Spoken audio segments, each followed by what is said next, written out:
Oke, selamat datang di channel Seven Accounting, channel yang membahas tentang akuntansi pajak dan sejenisnya. Kali ini kita akan melanjutkan membahas soal Olimpiade yang kemarin kita bahas, yaitu soal Olimpiade Pajak HUSTC 2019 yang bagian ketiga. Tapi sebelum kita mulai videonya, buat kalian yang baru menonton video di channel ini, jangan lupa untuk subscribe dan follow IG saya di @saptajayapradana. Lalu, buat kalian yang punya soal lain yang ingin kita bahas bersama di channel ini, kalian bisa kirim soalnya di link berikut ini di sevenaccounting.net/kirim soal. Oke, kita langsung lanjut aja ke soalnya.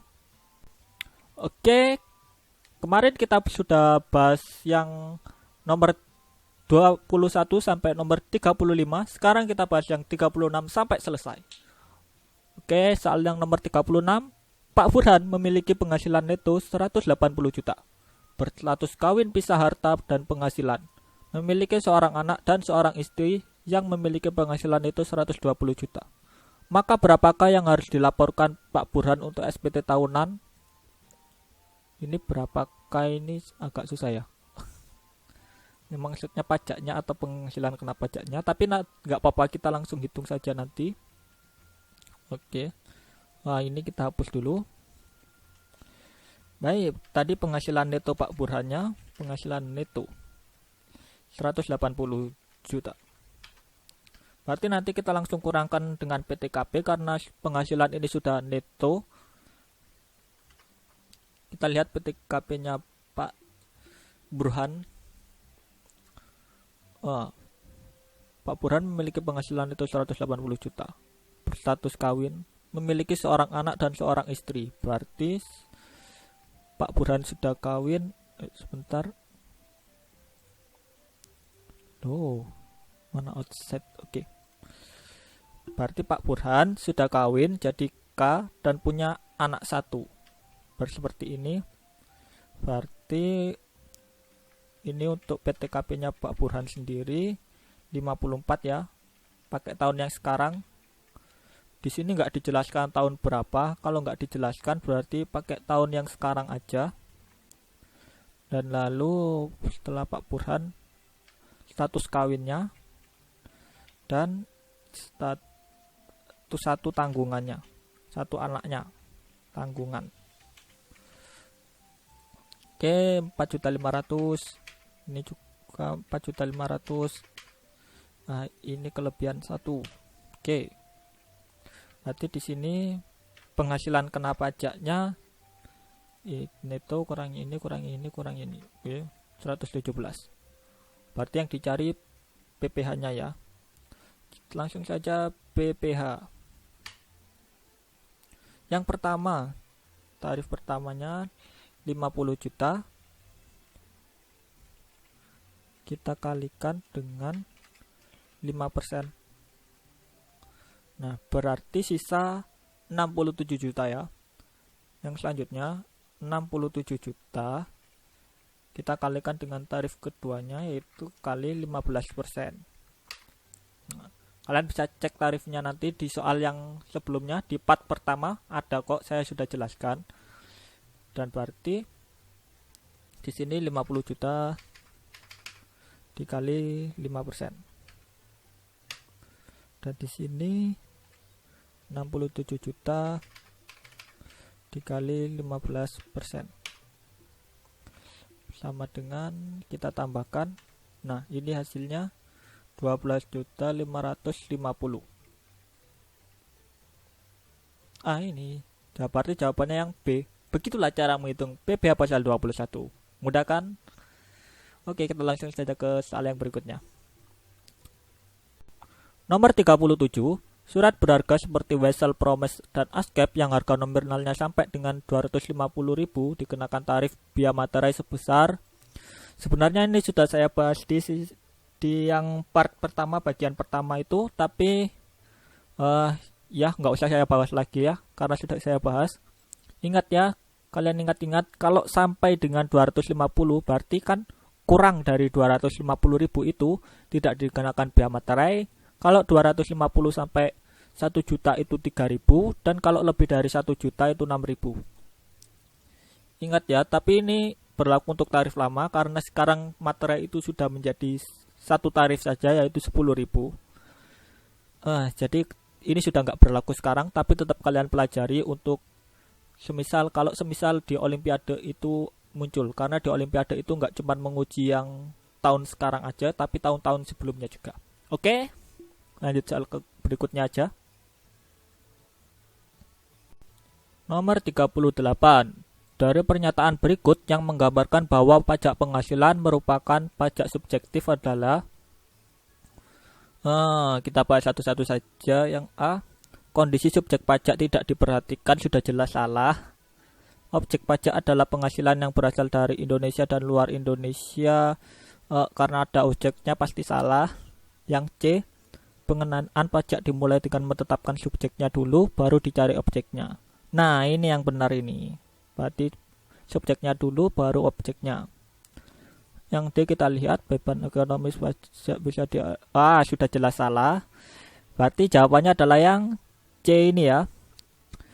Karena kalau subjektif itu pasti subjeknya dulu, baru dicari objeknya. Kalau selain itu berarti salah. Jawabannya yang C. Lanjut ke soal berikutnya. Di bawah ini adalah subjek pajak penghasilan kecuali sudah jelas ya, sepertinya kalian sudah jelas. Kalian sudah tahu kan? Yang pasti yang C, kedutaan besar Ethiopia. Karena kalau kedutaan besar asing itu pasti nggak mungkin ya, kalau nggak mungkin dikenakan pajak, karena kan sudah ada di UU PPh pasal 3 ayat 1 itu kantor pejabat asing itu bukan subjek pajak. Kalian bisa cek sendiri nanti UU PPh pasal 3 ayat 1. Oke. Kita lanjut saja ke soal yang berikutnya. Tuan Danang Dwi PK menjual sebidang tanah seharga 250 juta. Penghasilan dari penjualan tanah tersebut termasuk, mungkin kalian sudah tahu ya, kalau menjual tanah itu masuk objek pajak bersifat final, masuk di PPh pasal 4 ayat 2. Kalian bisa cek sendiri nanti PPh pasal 4 ayat 2 itu objeknya apa aja. Pasti akan ada pengalihan hak atas tanah dan bangunan. Itu artinya menjual sebidang tanah. Berarti jawabannya yang C. Nanti bisa kalian cek sendiri saja karena apa saja objek PPh pasal 4 ayat 2 itu. Nah, kalian ini wajib tahu ya, karena pasti sering muncul di soal-soal olimpiade, terutama kalau olimpiade pajak. Kalau olimpiade akuntansi mungkin nggak terlalu keluar, tapi kalau olimpiade pajak pasti sering banget keluar PPh pasal 4 ayat 1, ayat 2, ayat 3 itu pasti sering. Oke, kita langsung aja lanjut ke soal yang berikutnya. Soal nomor 41, tarif PPN dan PPNBM atas ekspor barang kena pajak sudah jelas sekali. Kalau ekspor itu berarti pasti 0%. Oke. Nggak perlu dijelaskan lagi, pasti 0%. Nggak perlu dicek lagi, 0%. Oke. Kita lanjut saja ke soal yang berikutnya.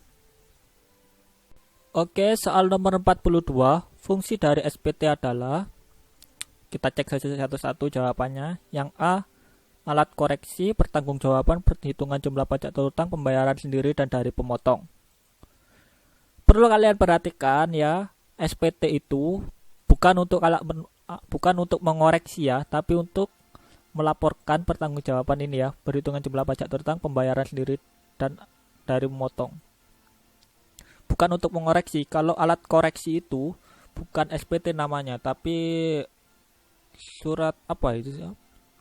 Kalau nggak salah itu SKP atau STP gitu.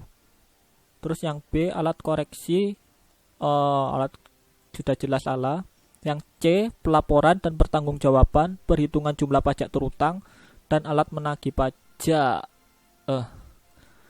Kalian perhatikan juga ya, SPT itu bukan alat untuk menagih pajak, tapi untuk pelaporan dan pertanggungjawaban. Jadi kalau alat menagih pajak itu namanya surat tagihan pajak, STP, bukan SPT. Berarti jawabannya sudah jelas yang D, pelaporan dan pertanggungjawaban, perhitungan jumlah pajak terutang, pembayaran sendiri, dan dari pemotong. Oke. Kalian nanti cek sendiri apa itu SPT, apa itu surat tagihan pajak, apa itu surat ketetapan pajak. Kalian bisa cek sendiri nanti di Google. Oke, yang selanjutnya nomor 43. Pengertian pengusaha kena pajak atau PKP adalah, oke, kita bahas satu persatu saja. Atau mungkin saya sudah bahas di sini ya. Wow, ternyata ini saya bahas tadi. Soal nomor 43. Berdasarkan UU PPN pasal 1 ayat 15, pengusaha kena pajak adalah pengusaha yang melakukan penyerahan barang kena pajak dan atau penyerahan jasa kena pajak yang dikenai pajak berdasarkan undang-undang ini. Berarti sudah jelas sekali jawabannya yang paling panjang ini yang A. Pengusaha yang melakukan penyerahan barang kena pajak dan atau penyerahan jasa kena pajak yang dikenai pajak berdasarkan undang-undang PPN. Oke, sudah jelas jawabannya yang A. Oke, lanjut saja ke soal yang berikutnya.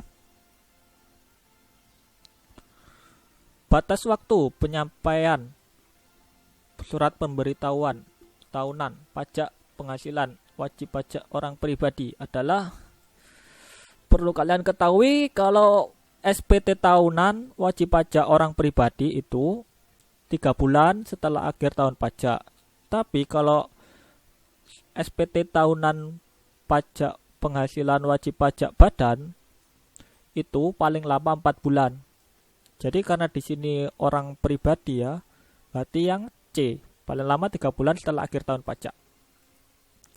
Oke, soal yang selanjutnya, yang termasuk pajak objektif di bawah ini kecuali sudah jelas PPh ya, karena PPh itu pasti dilihat orangnya dulu, berarti subjektif ya. Oke, kita langsung saja lanjut. Oh ya, jangan lupa kalian cek dulu ya.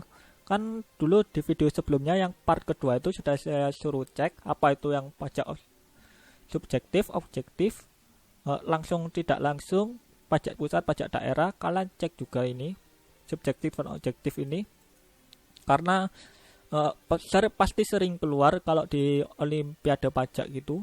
Olimpiade akuntansi juga saya sepertinya pernah tahu ini, di olimpiade akuntansi yang ada perpajakannya sedikit itu ada juga yang soal pajak objektif gini. Jadi kalian juga harus tahu apa itu pajak subjektif, objektif, dan apa aja yang termasuk di sana. Oke, kita langsung saja lanjut ke soal yang berikutnya. Kapan utang pajak timbul dalam sistem pemungutan pajak official assessment? Oke, saya bahas ini apa enggak ya? Oh enggak, berarti seperti yang kalian ketahui ya, sistem pemungutan pajak official assessment itu adalah sistem pemungutan pajak yang dimana inisiatif untuk memenuhi kewajiban dalam bidang perpajakan itu berada pada pihak fiskus.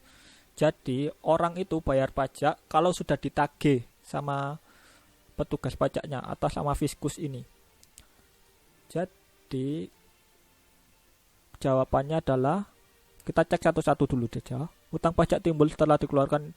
Ya, benar ya, karena harus menunggu surat ketetapan pajak dari fiskus dulu atau nunggu ditagih dulu. Simpelnya. Yang B, utang pajak timbul tanpa menunggu surat ketetapan pajak, ini sudah jelas salah. Yang C, utang pajak timbul setelah dikeluarkan. Oke, benar ya. Berarti jawabannya yang D. Jawaban A dan C benar. Oke. Kita lanjut ke soal yang berikutnya. Oke, soal nomor 47.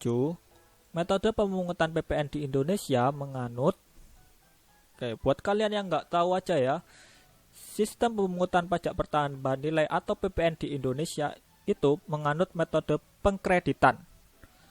Oke, atau credit method, atau bisa disebut dengan invoice method.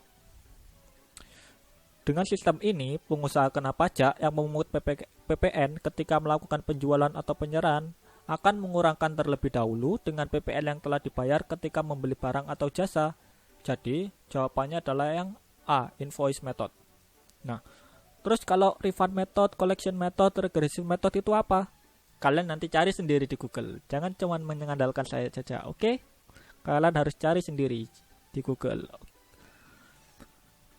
Pasti ada kok. Kalian cari aja refund method, collection method, regressive method di Google. Nanti kalau nggak tahu baru kalian tanya saja. Kalian tanya saja di komen atau bisa langsung ke sosmed saya kalau mau tanya. Oke, kita lanjut ke soal yang selanjutnya.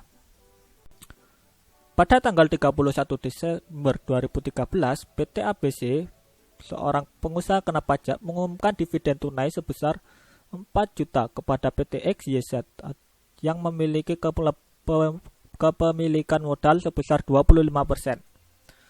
Berapakah PPh yang mungkin terutang dari transaksi tersebut? Berapa ya? Oke, kita cek dulu di sini. Berdasarkan UU PPh pasal 4 ayat 3, yang dikecualikan dari objek pajak adalah dividen atau bagian laba yang diterima atau diperoleh perseroan terbatas sebagai wajib pajak dalam negeri, koperasi, badan usaha milik negara atau badan usaha milik daerah dari penyertaan modal pada bagian usaha yang didirikan dan bertempat kedudukan di Indonesia dengan syarat dividen berasal dari cadangan laba yang ditahan. Dan bagi perseroan terbatas, badan usaha milik negara dan badan usaha milik daerah yang menerima dividen, kepemilikan saham pada badan yang memberikan dividen paling rendah 25% dari jumlah modal yang disetor.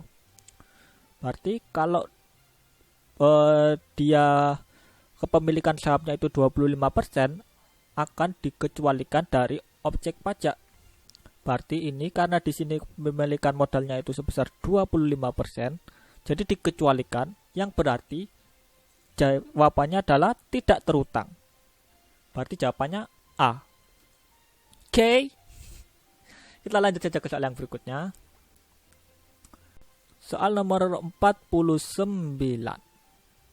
Biaya jabatan adalah biaya untuk mendapatkan, menagih, dan memelihara penghasilan yang diterima dari pemberi kerja oleh setiap pegawai tetap tanpa memandang kedudukan atau jabatan.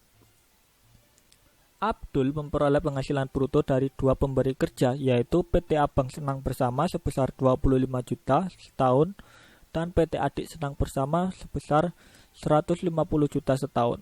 Hitung biaya jabatan yang boleh dikurangkan dari penghasilan, yaitu, oke, kita hitung dulu ya. Excel. Oke, kita hitung di sini saja. Biaya jabatan.